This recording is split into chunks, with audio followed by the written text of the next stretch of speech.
Bismillahirrahmanirrahim. Assalamu alaikum students. I welcome you all to the 21st lecture of mathematics for grade 9. In the previous 20th lecture we solved the question number 1 of exercise 3.5, all 6 parts of this question. And now in today's lecture we will start question number 2, which is express each of the following as a single logarithm. यहाँ पर अगर आपको याद है पिछले lecture में हमने laws of logarithm discuss किए थे। पावर लॉ था, उसमें डिवीजन वाला था, मल्टीप्लिकेशन वाला था और चेंज ऑफ बेस लॉ था। ठीक है, तो वो 4 लॉज हम यहाँ पर यूज़ करेंगे इन क्वेश्चन में। सबसे पहले तो इस टर्म पर आप पावर लॉ यूज़ कर लेंगे तो ये 2 के पावर में चला जाएगा। ठीक है, इसी तरह ये 4 3 के पावर में आ जाएगा और फिर दोनों के दरमियान सब्ट्रैक्शन का साइन है तो डिवीजन वाला लॉ अप्लाई हो जाएगा, दोनों नंबर आपस में डिवाइड हो जाएंगे। ठीक है, अभी मैंने सॉल्व किया है वो मैं आपको दिखा देता हूँ कि किस तरह से। इसी तरह यहाँ पर भी जो स्टार्ट में 2 है वो 3 की पावर में आएगा, ये 4 2 के पावर में चला जाएगा। ये जो -3 है, इस -3 को हम लिखेंगे 3 log 10। अब 3 log 10 क्यों लिखेंगे? ये 3 असल में हम लिख सकते 3 × 1, तो उस 1 की जगह, वो जो मल्टीप्लाई 1 है उस 1 की जगह हम log 10 लिखेंगे, क्योंकि log 10 जो है वो 1 की इक्वल है। इसी तरह इस 1 की जगह भी हम log 10 लिखेंगे क्योंकि log 10 वो 1 की इक्वल है। यहाँ पर आप देख लीजिए क्वेश्चन नंबर 2 है express as single log. Given में यही क्वेश्चन आपने लिखना है, required express as single logarithm, ये हमारा रिक्वायर्ड है। सोल्यूशन में गिवन दोबारा से रिपीट कर लें। अब यहाँ पर मैंने ये सामने वाला जो लॉ है ये यूज़ किया हुआ है। ठीक है, ये इसके सामने लिखा हुआ है, ये लॉ हमने यूज़ किया है, पावर लॉ है।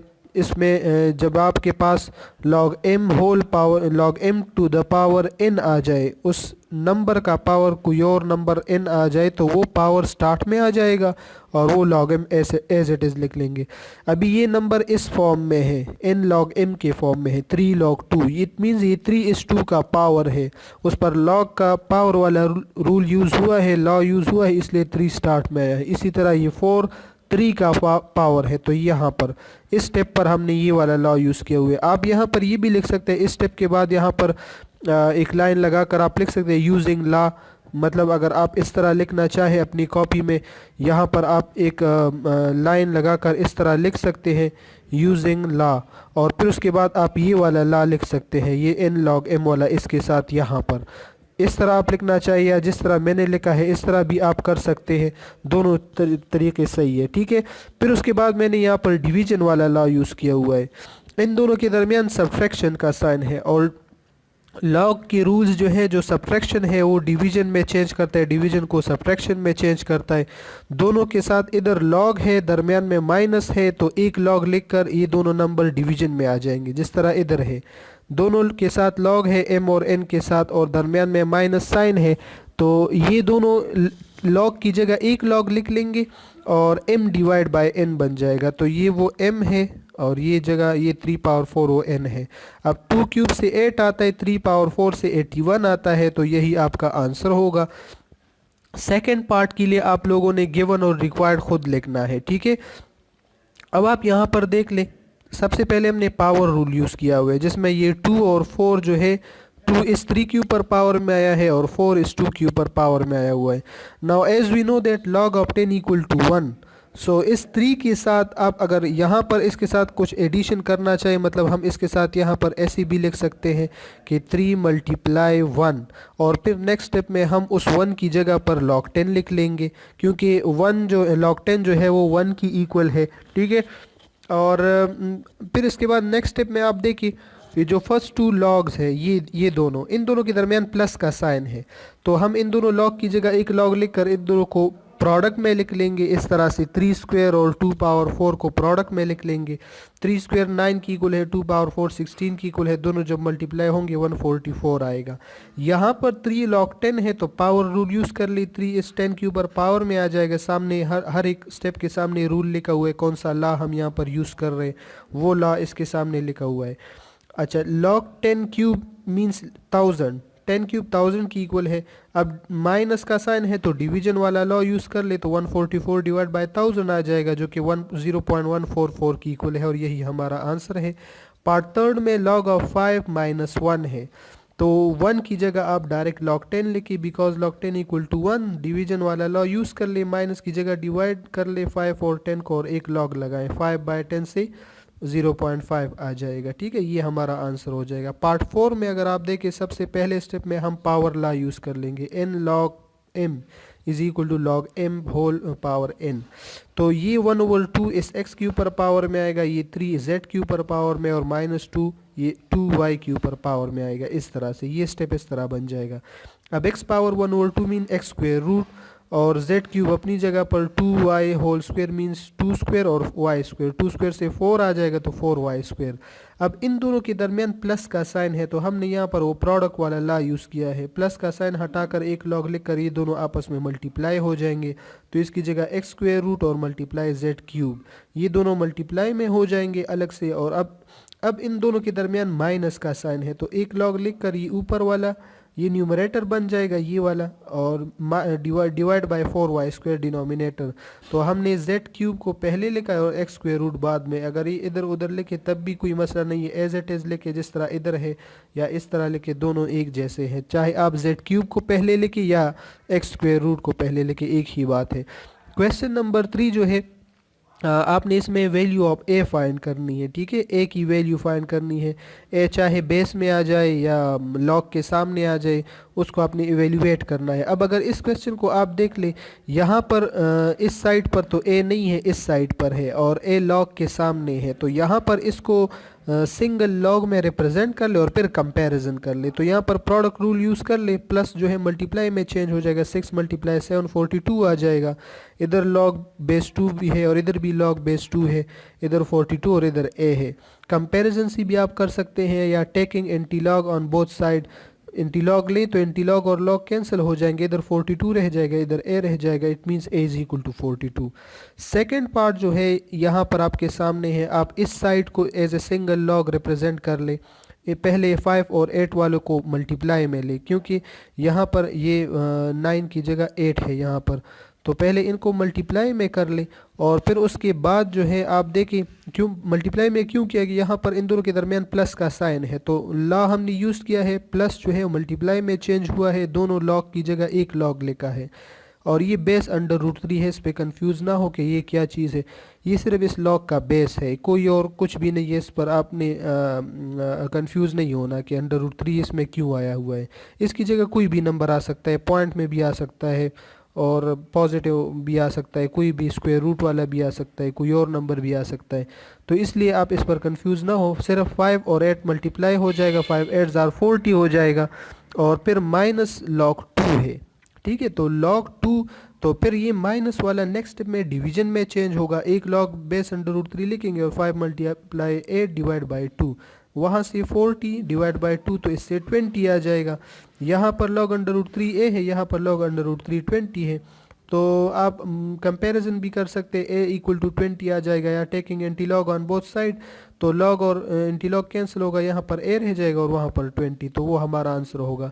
थर्ड पार्ट को अगर आप देख ले, ये चेंज ऑफ बेस लॉ हम यहाँ पर यूज़ करेंगे, ये हमारा गिवन है और रिक्वायर्ड ए की वैल्यू है, यहाँ पर ए अब बेस में आया हुआ है। As we know that by change of base law, ये चेंज ऑफ बेस लॉ है, ये log a n divide by log a m equal to log m n। ये मैंने आपको पिछले लेक्चर में करवाया था कि ये a जो बेस है ये चेंज हो जाता है और नीचे वाला बेस बन जाता है इस साइड पर, और ऊपर वाला उसके सामने लिख लेते हैं। अब अगर आप इसकी कंपैरिजन कर लें इस साइड की, ये n जो ऊपर है और m नीचे है, इसकी आप कंपैरिजन कर ले इस गिवन क्वेश्चन के साथ, तो यहाँ पर जो 7 7 है वो इधर a है, जो कि इस साइड पर है ही नहीं। ठीक है, यहाँ पर जो r है वो असल में n की जगह पर है और t m की जगह पर है, तो m equal to t and n equal to r। अगर हम इनकी जगह ये पुटिंग कर ले, तो दिस गिवन क्वेश्चन, वो इक्वेशन 1 जो है उसको हम ऐसे पर लिख सकते हैं, log 7r, यानी a की जगह आप 7 लिखे, n की जगह r लिखे, a की जगह इधर 7, इस m की जगह पर यहाँ पर t, और m की जगह t और n की जगह r इस साइड पर भी। यानी सिर्फ आपने यहाँ पर मैं आपको एक और एक्स्ट्रा लिख देता हूँ ताकि आपको समझने में आसानी हो। m equal to t, a equal to 7 और and n equal to r। ये तीनों चीज़ें, ये पूरे लाइन को आप देख ले, अगर इस तीनों चीज़ों को आप यहाँ पर पुट कर ले, जहाँ पर m है उधर आप t लगाएं, जहाँ पर a है उधर आप 7 लगाएं, जहाँ पर n है उधर r लगाएं, तो ये ला जो है ये वाला शेप इख्तियार कर लेगा। Now comparing this equation 1 and equation 2, इन दोनों को अगर आप कंपेयर कर ले, यहाँ पर ये चीज़ जो है, ये साइड यानी लेफ़्ट हैंड साइड वो और ये वाला लेफ़्ट हैंड साइड, यहाँ पर लेफ़्ट हैंड साइड इस log a की इक्वल है, और यहाँ पर जो लेफ़्ट हैंड साइड है, यहाँ पर एक चीज़ रह गई है, वो मैं चेक कर देता हूँ। आई थिंक यहाँ पर r है, तो मैं बुक में देख लेता हूँ। इधर इसके साथ यहाँ पर log a r, बिल्कुल यहाँ पर इसके साथ r लिखा हुआ है, तो और यहाँ पर भी इसके साथ r आ जाएगा, ठीक है, यानी कि इस तरह से यहाँ पर r आ जाएगा, और इसी तरह से फिर ये ठीक है। अब ये ठीक हो गया। यहाँ पर आप देख लें, दोनों साइड इक्वेशन 1 और इक्वेशन 2 दोनों में ये log 7r divide by log 7t है, ठीक है, और दोनों उस साइड, यहाँ पर ये log a r की इक्वल है, यहाँ पर ये log t r की इक्वल है। तो यूजिंग ट्रांजिटिव प्रॉपर्टी, या आप ये भी कह सकते हैं from equation 1 and 2 log a r equal to log t r, ये इस तरह से। अब आप बेस कंपेयर कर ले, बेसिस कंपेयर कर ले, तो इधर बेस a है इधर t है, तो a is equal to t आ जाएगा, यही हमारा आंसर होगा। Last part of this question is, यहाँ पर a की वैल्यू फाइंड करनी है। इस साइड पर सिंपल आप डिवीजन वाला लॉ अप्लाई कर ले, 25/5 तो 5 आ जाएगा, और अब आप इंटीलॉग ले या कंपैरिजन कर ले, सो a इज इक्वल टू 5 आ जाएगा। टेकिंग इंटीलॉग ऑन बोथ साइड, वो वाला स्टेप आप यहाँ पर लिख सकते हैं, मैं आप लोगों को लिखवा देता हूँ। अगर आप लोगों को उसमें कोई प्रॉब्लम है तो यहाँ पर मैं आपको लिख देता हूँ, वो इस तरह बन जाएगा।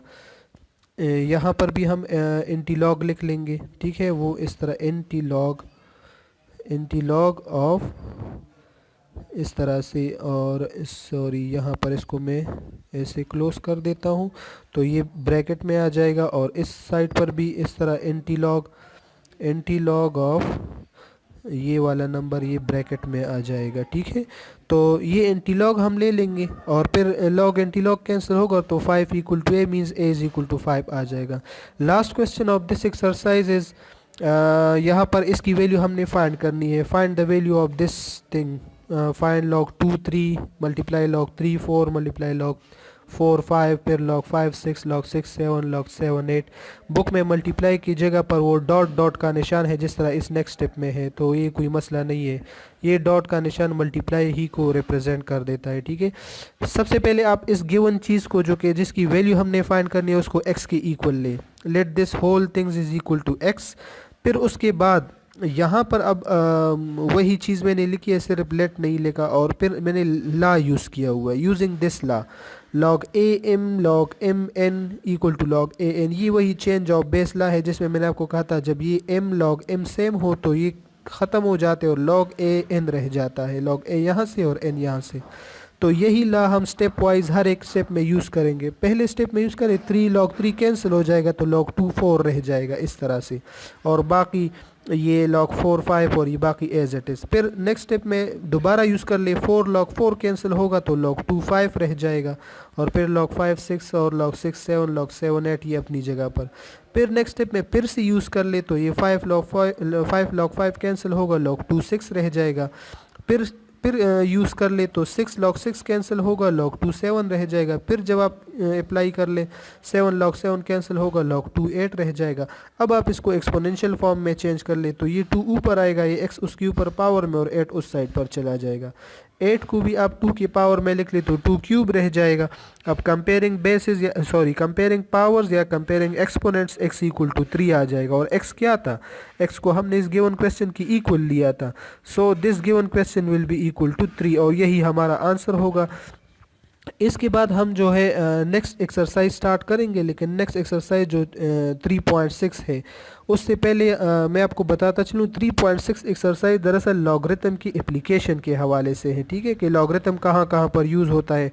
पहले ज़माने में कैलकुलेटर नहीं होते थे, तो बड़े नंबर्स की मल्टीप्लाई डिवाइड उनका स्क्वायर रूट फाइंड करना, तो वो हम उनके लिए, या उन पर जब पावर आ जाता था तो उनको कैसे कैलकुलेट करते थे, उनकी कैलकुलेशन के लिए लॉग टेबल यूज़ होता था, लॉगरिथम यूज़ होता था।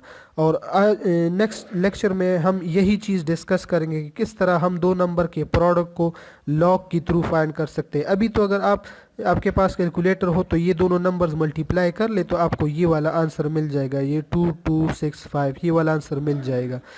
अगर कुछ चेंज हो भी, कुछ मसला हो भी, मतलब अगर यही आंसर ना भी आए तो इसके साथ लास्ट स्टेप में, लास्ट डिजिट में थोड़ा सा पॉइंट्स में चेंज हो सकता है, वो कोई मानी नहीं रखता। यहाँ पर अगर इसका मेथड क्या है, सबसे पहले मैं आपको बताता चलूँ। फर्स्ट स्टेप हमारा ये होगा कि इसको हम x की इक्वल सपोज करेंगे। फर्स्ट स्टेप में आप गिवन क्वेश्चन को x की इक्वल लेंगे, जिस तरह इधर लिया हुआ है। ये हमारा फर्स्ट स्टेप होगा। ये स्टेप वाइज मैं आपको नेक्स्ट लेक्चर में इसके एक्सरसाइज के क्वेश्चन करवाऊंगा, उसके साथ लिखूंगा स्टेप 1, स्टेप 2, स्टेप 3। अभी से मैं आपको बता देता हूँ, ये हमारा फर्स्ट स्टेप होगा, गिवन क्वेश्चन को x की इक्वल लेना। सेकंड स्टेप में taking log on both side, तो इधर लॉग x और इधर इस दोनों नंबर का लॉग। अब यहाँ पर अगर आप देखिए लॉग m मल्टीप्लाई n वाला शेप है, ये वाला शेप है, तो आप दोनों के साथ लॉग लगा कर दरमियान में प्लस कर लें इस तरह। अब आपने इसका भी लॉग फाइंड करना है और इसका भी लॉग फाइंड करना है। कैसे फाइंड करेंगे, कैरेक्टरिस्टिक फाइंड कर ले पहले, इसका कैरेक्टरिस्टिक 2 आएगा। फिर लॉगरिथम टेबल में 23 वाले रो में 8 वाला कॉलम चेक कर ले और फिर डिफरेंस कॉलम में 2 और दोनों नंबर ऐड कर ले तो आपके पास 3770 आएगा। फिर इसका कैरेक्टरिस्टिक 0 आएगा। 95 में आप 0 वाला कॉलम और 6 वाला डिफरेंस कॉलम वो चेक करके ऐड कर ले तो उनसे ये आएगा। फिर ये दोनों आप आपस में ऐड कर लेंगे। इस साइड पर log 6 आ रहा है तो log 6 will be equal to 3.3550। अब हमने x फाइंड करना है, क्योंकि हमने इन दोनों का प्रोडक्ट फाइंड करना है जो कि x की इक्वल है। तो x को फाइंड करने के लिए ये log ख़त्म करना पड़ेगा। तो ये log एंटी लॉग से कैंसिल ख़त्म होगा, तो taking anti log on both side, तो यहाँ पर log एंटी लॉग कैंसिल होगा, इधर x रह जाएगा और यहाँ पर इस नंबर का एंटी लॉग। अब आप इस नंबर का एंटीलॉग फाइंड करेंगे। एंटीलॉग के लिए आप मिंटीसा चेक करेंगे एंटीलॉग टेबल में, पॉइंट के बाद वाला नंबर, यानी आप एंटीलॉग वाले टेबल में 0.35 वाले रो में 5 वाला कॉलम चेक कर ले तो आपको 2265 मिल जाएगा। फिर उसके बाद अब आपने पॉइंट कहाँ पर लगाना है, तो वो डिपेंड करता है इस कैरेक्टरिस्टिक पर कि कैरेक्टरिस्टिक क्या है। अब 3 कैरेक्टरिस्टिक है, 3 कैरेक्टरिस्टिक है तो 3 + 1 4, तो 4 डिजिट्स के बाद आपने पॉइंट लगाना है और वो 4 डिजिट्स आप इस साइड से लेफ्ट टू राइट साइड पर काउंट करेंगे। 2265 ये 4 डिजिट हो गए, इट मीन्स 2265 के बाद पॉइंट, तो इट मीन्स 2265.0, तो वो 0.0 फिर आप ख़त्म भी कर सकते हो, 2265 आपका आंसर होगा। ठीक है, इसके बाद इंशाल्लाह एग्जाम्पल नंबर 16 हम नेक्स्ट लेक्चर में स्टार्ट करेंगे। बाकी स्टूडेंट्स को भी कह दे कि वो भी लेक्चर वीडियोस जो है वो देख ले। हर लेक्चर की वीडियोस जो है वो आप अच्छी तरह गौर से देखा करें, नोट डाउन कर ले और रजिस्टर, मैथ्स रजिस्टर जो है उसमें नीट एंड क्लीन राइटिंग करें, अंडरलाइनिंग मार्जिन लाइन का ख्याल ज़रूर रखा करें। ठीक है, तब तक के लिए अपना ढेर सारा ख्याल रखिएगा। अल्लाह हाफिज़।